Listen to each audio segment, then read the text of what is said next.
Now at 5, a local murder case turned nationwide manhunt moves into the Star City.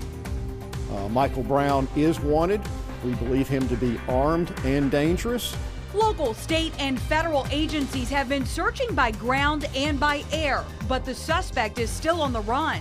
Tonight, an entire community is on edge, with schools and businesses shut down and neighbors told to stay inside. I've never seen anything else like this happen. You never know if he's cornered or what he could do.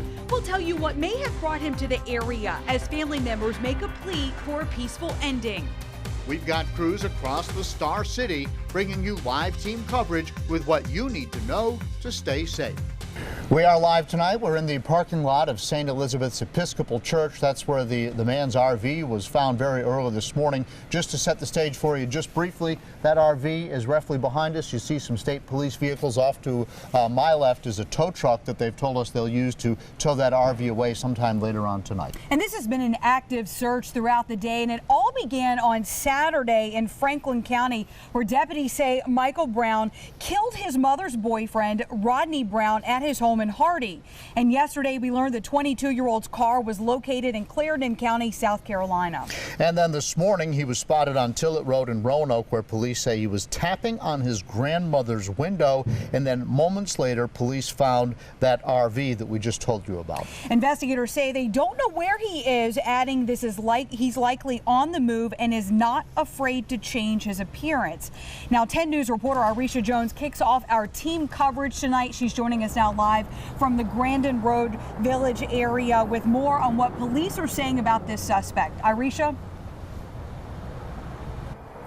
There's been 2 news conferences today involving multiple agencies, and what we did learn today that Brown's grandmother lives on Tillett Road, which has been much of the focus for the search today. Now, a vehicle he was believed to be driving was found inside a trailer in Clarendon County, South Carolina last night. Then this morning, there were reports that he was spotted on Tillett Road. The search for Brown prompted authorities to place the area within a half-mile radius of Patrick Henry High School under a shelter-in-place. City schools were also canceled as a precaution. Throughout today, there were reports of sightings, but nothing confirmed. Authorities believe Brown is looking for alternative forms of transportation and may be armed with high-powered weapons. And we have an individual who is wanted both locally and federally for crimes against another person. We have reason to believe that he may continue to be armed and dangerous. They say they're still shaken up and feeling uneasy knowing that Brown is still on the loose. Police were stationed all over this neighborhood, especially here along Tillett Road. They were stopping cars, checking neighbors' homes and backyards. Just before noon, police blocked off Tillett Road and told neighbors to go in their homes and take shelter in their basements. Our crews were there as a helicopter started circling overhead and armored vehicles drove down Tillett, which is where neighbors say one of Brown's relatives lives. Other neighbors say they saw SWAT officers knock on someone's home. A woman answered. The officers reportedly searched inside, and when they got back out, that's when all the police left the area. With the sun setting and no new leads on where Brown might be, this manhunt is leaving folks here terrified. Meanwhile, 10 News was the first on this scene as law enforcement began investigating the RV they believe belonged to Michael Brown. 10 News reporter Coulter Anstad has been there since early this morning, bringing you updates from the site of that RV with it in the background. And Coulter, I understand that state police are now telling you they think that RV may have been there for 24 hours before they found it. And when the church member I spoke to today came to the church today to do some maintenance, the RV was still here, but it was not intact. Take a look. This is what the RV looked like when we pulled up this morning. The entire passenger side of the RV appears to have been sheared off. How that happened is still unclear. As we've reported, this is the vehicle authorities believe Brown used to pull a trailer down to South Carolina. That trailer was found on the side of a road last night, and inside was the vehicle Brown is believed to have been using. Shane, what did you see this evening at the grandmother's house? Now, this was an FBI-led effort with Roanoke City supporting. Now, as to why they went back to this house tonight, because they had been here earlier today, that is still the question. We asked if it was because there was some sort of tip that they got or if it was just a precautionary check, and we could not get the answer to that question. With lights trained on a small home on Tillett Road Thursday night, about a dozen federal agents backed up by Roanoke City Police screamed orders into the house, hoping Michael Brown would come out.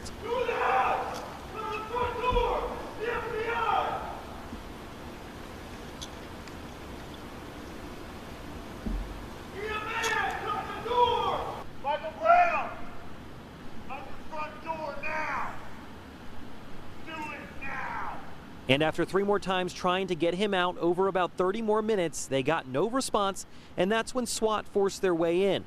We could see them through the front window as they turned on the lights and swept through the house, and we could hear the SWAT team say about 20 minutes later that the house was all clear and they did not find Brown.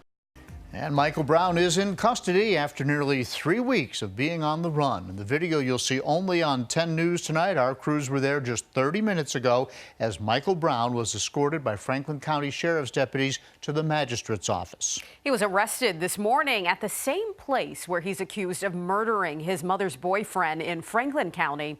We begin tonight with 10 News reporter Irisha Jones, who was live at the sheriff's office. And Irisha, you were able to ask Michael Brown one quick question as he went by. What'd you ask him?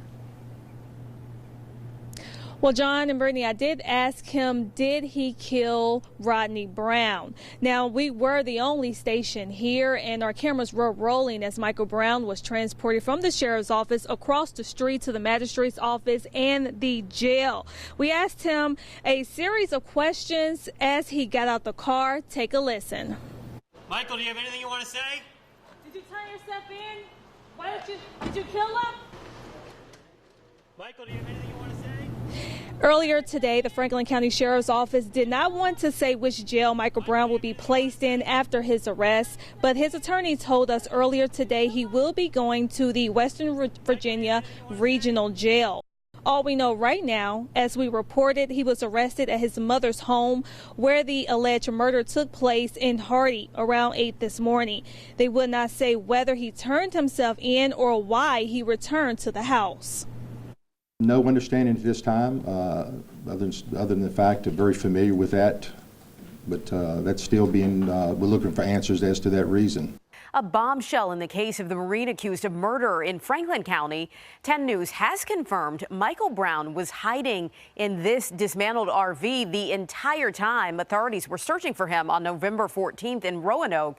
In fact, Michael Brown's attorney, Deborah Caldwell-Bono, confirmed to us that he was still hiding in the RV and these moments when they towed it away. 10 News anchor John Carlin takes a closer look. I spoke with Caldwell-Bono today on the phone and asked her to confirm a tip that we had received that Michael Brown was in fact still in that RV the whole time. And she said, quote, "I think you will find that to be true." Now, I want to show you the video that I actually shot right after our broadcast that night. This is about 20 feet from where we brought you the evening news when they towed the RV from St. Elizabeth's Episcopal Church parking lot in the Grandin area. Again, we had just finished broadcasting from the church when they towed the vehicle away. And now, as it turns out, Brown was in there the whole time. Now, not only that, but he was there. As you look at a video that we shot earlier in the day on the 14th, police from various agencies spent the entire day pulling pieces from the RV and putting them in a dumpster as they looked for evidence. And if you look, there's almost nothing left of this RV, so you can't imagine where Michael Brown might have been hiding. Well, sources tell me that he was hiding, quote, behind a cabinet somewhere near the top. And according to our sources, he stayed in the RV until it arrived at the tow trucks lot off of 13th Street in Roanoke, where he is said to have jumped out and then run away after dark. And this is video that we shot last week of the RV there at the tow truck site. In fact, we have heard from Brown himself from inside the Western Virginia Regional Jail. It's been just short of a month since police searched Brown's RV in a church parking lot in the Grandin area of Roanoke.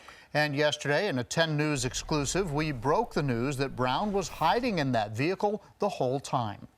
And tonight, we have confirmation from Brown himself. He contacted 10 News from the regional jail with the following statement, quote, "As for the RV, I feel reluctant to talk about it as I'm a big supporter of police and I don't want to say anything that might be seen as embarrassing to any police department.